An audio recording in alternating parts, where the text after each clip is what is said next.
Telugu digital media network లో political కేటగిరీలో number 1 కేవలం 72 గంటల్లో 1,50,00,000 వ్యూస్ పైగా పాపులర్ టీవీ నెట్వర్క్. ఇప్పుడు కొత్తగా కాంగ్రెస్ లో చేరుతుంటే ఇటువంటి వాయిస్ వి హనుమంతరావు గారి దగ్గర నుంచి ఇప్పుడు మీలాంటి వాళ్ళు అందరూ కూడా డైరెక్ట్ టార్గెట్ చేసి మాట్లాడుతున్నట్టు అనిపిస్తుంది. అంటే రేవంత్ రెడ్డి గారిని గతంలో విమర్శిస్తూ మాట్లాడిన వాళ్ళందరూ కూడా ఇప్పుడు ఆయన దారిలోనే వెళ్తున్న పరిస్థితి, ఆయనకు అనుకూలంగానే మాట్లాడుతున్న పరిస్థితి. ఇప్పుడు ఈ కొత్తగా చేరుతున్నప్పుడు ఎందుకు ఇటువంటి వాయిస్ వినిపిస్తుంది? కాదండి, ఇప్పుడు ఎవరైనా కానీ నీ ఇంట్లో నువ్వు అగ్గి పెట్టుకుంటా అంటే ఎవరు ఒప్పుకుంటారు?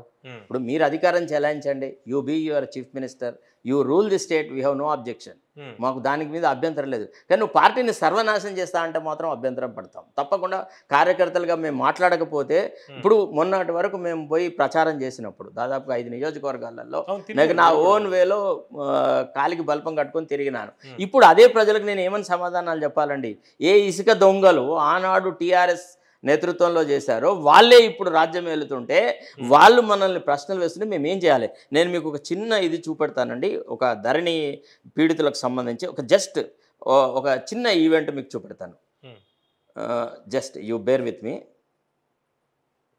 ఒక రైతు అంటే మందులు ఇది పురుగుల మందు పట్టుకొని ధరణిలో జరిగినటువంటి తన అన్యాయానికి సంబంధించిన వ్యవహారాలలో ఏమండి అతను పురుగుల మందు పట్టుకొని తన పొలంలో నిలబడి, నన్ను ఫలానా వాళ్ళు నా భూమిని ఆక్యుపై చేసినారు బీఆర్ఎస్ కార్యకర్తలు, వీళ్ళందరూ వచ్చి బీఆర్ఎస్లో చేరారు, నాకు రక్షణ లేదు అనేటువంటి మాట వాళ్ళు మాట్లాడినారు. మాట్లాడిన తర్వాత మనము ఏ రకంగా దాన్ని ఇవాళ సమర్థిస్తామని చెప్పండి? మనం ఏ రకంగా చెప్పగలం వాళ్ళకి? నువ్వు ధరణిలో ఎన్ని అన్యాయాలు జరిగినాయి, సామాన్యంగా ఉన్నటువంటి పేద కమిటీ కూడా చేశారు కదా. ఇప్పుడు ఏం కమిటీ అండి? ఎన్నేళ్ళు చేస్తారండి? ఏమంత ప్లానింగ్ కమిషనా ధరణి కమిటీలో ఉన్న సామాన్యమైన రైతు దగ్గర పోతే చెప్తారు, ఒక జిల్లా కలెక్టర్ దగ్గర పోతే చెప్తాడు ధరణిలో ఆయన ఎదుర్కొంటున్న సమస్యలు. What is the exercise that done so far? What is that people have got లక్షల ఇవి పెండింగ్లో ఉన్నాయి. ఒక రైతు, సామాన్యమైన రైతు, 30 గుంటల రైతు పురుగుల మందు పట్టుకొని ఫీల్డ్లో నిలబడి, నాకు ఇట్లా అన్యాయం జరిగింది బీఆర్ఎస్ నాయకుల వల్ల, నేను చచ్చిపోతున్నా ఇందుకోసమే అని పట్టుకొని అంటున్న ఆ సీరియస్నెస్ని ఎన్నడూ అర్థం చేసుకుంటారు చెప్పండి? ఎన్నడూ మనం చెప్పామా? మనం ఏం చెప్పాము? 9వ తారీఖు నాడు మా పరిపాలన వస్తుంది, 2 లక్షలు ఫుటక్కన మాయమవుతుంది, 4,000 రూపాయలు నీకు మహిళలకి పెన్షన్ వస్తుంది, 200 యూనిట్ల వరకు కరెంటు పోతుంది. చెప్పామా లేదా? ఆనాడు కరెంటు గ్యాస్ 2 ఇచ్చారు కదా సార్. గ్యాస్ కరెంట్ అనేది ఒక అంటే దశల వారీగా జరిగేటువంటి ఒకనాడు గ్యాస్ బండ తీసుకుంటే 3 నెలల వరకు ఉంటుంది, 3 నెలల వరకు మర్చిపోతాడు. రైతు బంధు అనేది ఉంది, ఆసరా పెన్షన్లు ఉన్నాయి, కళ్యాణ లక్ష్మి అంటే ఇప్పుడు మనం అనుకుంటున్న ప్రోగ్రామ్ అని, ఇవి ప్రజలకి డైరెక్ట్గా ఉండేటివి. ఇప్పుడు ఎట్లుంటుందంటే సార్, ఇప్పుడు మీరు కంఫర్టబుల్గా ఇక్కడ ఫ్యాన్ కింద ఉండడానికి అలవాటు పడ్డారు సార్. మీకు ఒక ఆశ చూపెడుతున్నాను, ఏమని?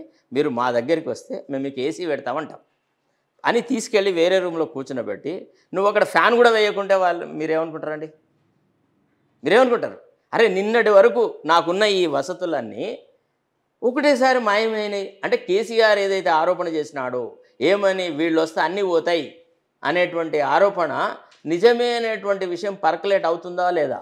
అంటే ఇలా చేస్తే కేసీఆర్ కన్నా దారుణమైన పరిస్థితులు రేవంత్ రెడ్డి గారు తెస్తారంట. ఇప్పుడు ఆల్రెడీ చాలా డిస్కాంటెంట్ ఉంది. ఇప్పుడు నేను ఏదైతే ఒక నెల రోజుల క్రితము ఈ లోయర్ లెవెల్ ఎలక్ట్రిసిటీ డిపార్ట్మెంట్లో ఉన్నవాళ్ళు, ఏఈ క్యాడర్లో వాళ్ళు, జేఎల్ఎం క్యాడర్లో ఉన్నవాళ్ళు, అందులో చాలా అక్రమాలు జరిగినాయి. అవుట్ సోర్సింగ్ ఎంప్లాయీస్కి 20 మార్క్స్ ఇచ్చి వాళ్ళని రిక్రూట్ చేసడం వల్ల వాళ్ళంతా they have got some kind of sympathy towards BRS. వాళ్ళు కావాలనే కొన్ని ప్రాబ్లమ్స్ ఇంజనీర్ చేసేసి గ్రామాలలో కరెంటు పోయేటువంటి వాతావరణం సృష్టించినారు.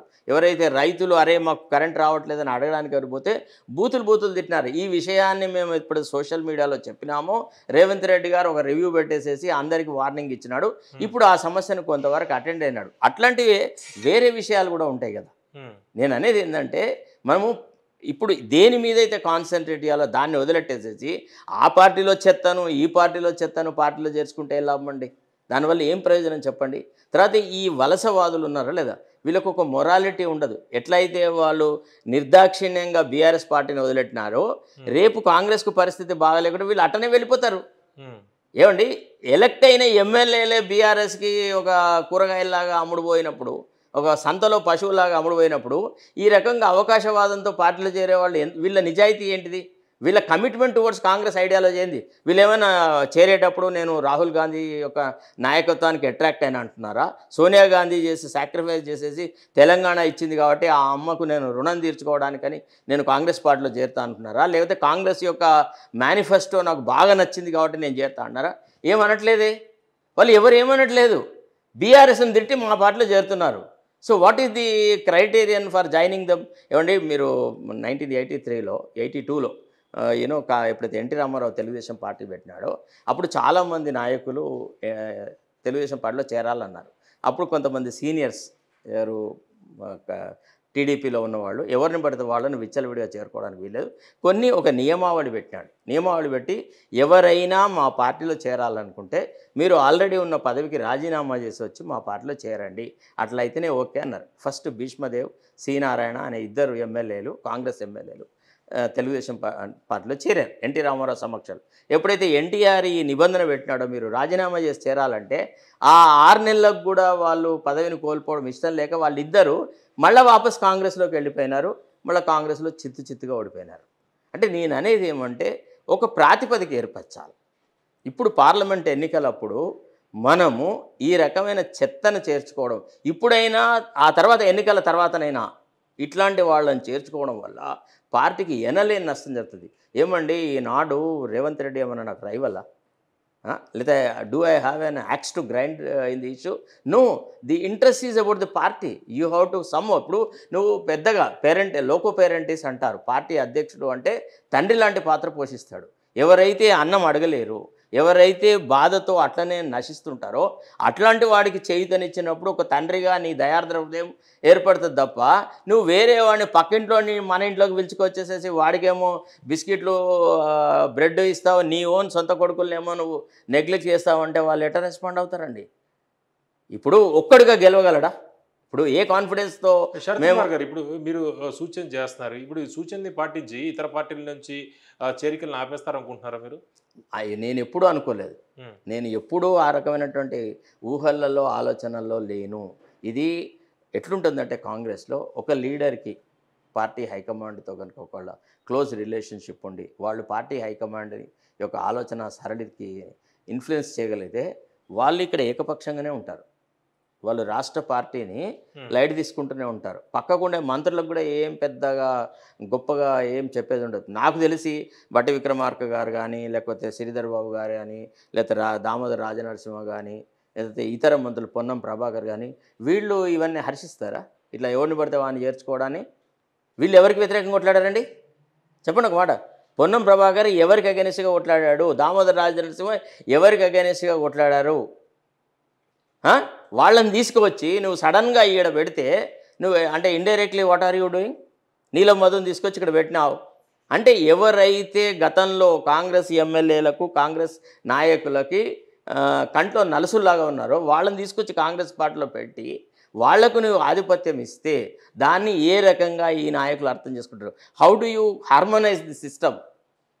చెప్పండి please. So somebody has to say this. ఇవాళ ఇంకో విషయం అండి, ఇప్పుడు ఎట్లా అంటే ప్రజా క్షేత్రంలో ఉన్నప్పుడు నిర్భీతిగా నిజాయితీగా కార్యకర్తల తరఫున మాట్లాడలేని ఈ కాంగ్రెస్ సభ్యత్వం వృధా, కాంగ్రెస్ నాయకత్వం వృధా. ఒకవేళ నేను గ్రాస్ రూట్ లెవెల్ కార్యకర్తల తరఫున నేను మాట్లాడలేను, నేను ఏ ప్రజల దగ్గరికి అయితే పోయి కాంగ్రెస్ పార్టీ తరఫున ఓట్లు అడిగినానో వాళ్ళ ఇంట్రెస్ట్లను నేను ప్రొటెక్ట్ చేయలేకపోతే నాకు అవసరం లేదు. నాకు రాజకీయంగా రేపో ఎల్లుండో ఏదో పదవిని ఆశించి నేను చేరిన వ్యక్తిని కాదు. ఏమంటే ఈ రాష్ట్రంలో ప్రజాస్వామ్యం కూని చేయబడ్డది. బీఆర్ఎస్ అనేది ఒక ప్రజాకంటకమైన పాలన చేస్తుంది. దీని అంతమొందించకపోతే ప్రజాస్వామ్యం ఈ రాష్ట్రంలో మనుగడ చెందదన్నారు. ఇప్పుడు చూడండి, మీరున్నారు సోషల్ మీడియాలో మన వాళ్ళందరూ ఎంత దారుణాలకు గురైనారండి. ఒక్కొక్కని ఇప్పుడు తీన్మార్ మల్లన్న మీద అన్ని కేసులు పెట్టారు, రఘుని అంత నాశనం చేశారు, తర్వాత మహిపాల్ యాదవ్ని చేశారు, రకరకాల సోషల్ మీడియాలో సర్వనాశనం చేశారు. వీళ్ళు ఎవరిని కాదని ఆయన ఎవరో శ్రీనివాసరెడ్డిని చెప్పినాడని చెప్పి ప్రెస్ అకాడమీకి చైర్మన్గా చేసినారు. అంటే ఆయన ఈ కాంట్రిబ్యూషన్ ఏముందండి చెప్పండి? Did he ever raise any issue concerning the autocratic rule of KCR? ఎప్పుడన్నా మాట్లాడినాడా? నువ్వేం సందేశం ఇవ్వదలుచుకున్నావు? What message you want to give it to the people and to the Congress people? ఏ సోషల్ మీడియా నీకు ఒక మొత్తం జీవనాడిని సృష్టించిందో, 70-80 కేసులు ఉండే తీన్మార్ మల్లన్న ఆయననే చేసేది ఉండే ప్రెస్ అకాడమీకి, లేదంటే రఘుని చేసేది, లేకపోతే మీలను చేసేది ఉండే, మీలాంటి వాళ్ళని చేసేది ఉండే. మీకైతే ఏ రకమైనటువంటి వ్యక్తిగతమైన పర్సనల్ ఇంట్రెస్ట్ లేదు కదా. మీకు అట్లాంటి అవకాశం ఇస్తే మీరు బ్రహ్మాండంగా ప్రెస్ వాళ్ళకి సంబంధించిన వ్యవహారాలు మాట్లాడలేరా? ఆ వయసులో ఉన్న వ్యక్తిని, ఆల్రెడీ ఆ పదవిని అనుభవించిన వ్యక్తిని, మూలకున్న వ్యక్తిని, ఏ రకమైన సంబంధం లేని వ్యక్తిని తీసుకొచ్చి ప్రెస్ అకాడమీకి చేసినావంటే ఏమనుకోవాలి? రెండోది, కేసీఆర్ నేతృత్వంలో ఉన్నప్పుడు ఆ academy chairmanship was under the BCs. ఏమైంది అంటే కాంగ్రెస్ పార్టీలో బీసీ జర్నలిస్టులు దొరకరా? బీసీ నాయకులు దొరకరా? ఎస్సీ వాళ్ళు దొరకరా? వాళ్ళకంటే మెరుగైనటువంటి అపాయింట్మెంట్స్ మేము చేయలేమా? చెప్పండి. ఈ ప్రశ్నకి ఎవడు అడగాలి? ఎవడో ఒకడైతే రేస్ చేయాలా? ఏమొద్దండి. He who raises his head will be sacrificed. మన తర్వాత రారా గొప్ప గొప్ప నాయకులు ప్రజాక్షేత్రంలో కొట్లాడిన వాళ్ళని ఫిజికల్గా ఎన్హిలేట్ చేసినారు. అయితే అక్కడికి ఉద్యమాలు అయిపోయినాయా? And I come from A communist background. మేము పీపుల్స్ వార్ గ్రూప్ నుంచి వచ్చిన వాళ్ళము. మేము ఎప్పుడు సావుకో ఇమీడియట్ రాజకీయ ప్రయోజనాలకు భయపడుతూ బతికే వాళ్ళం కాదు.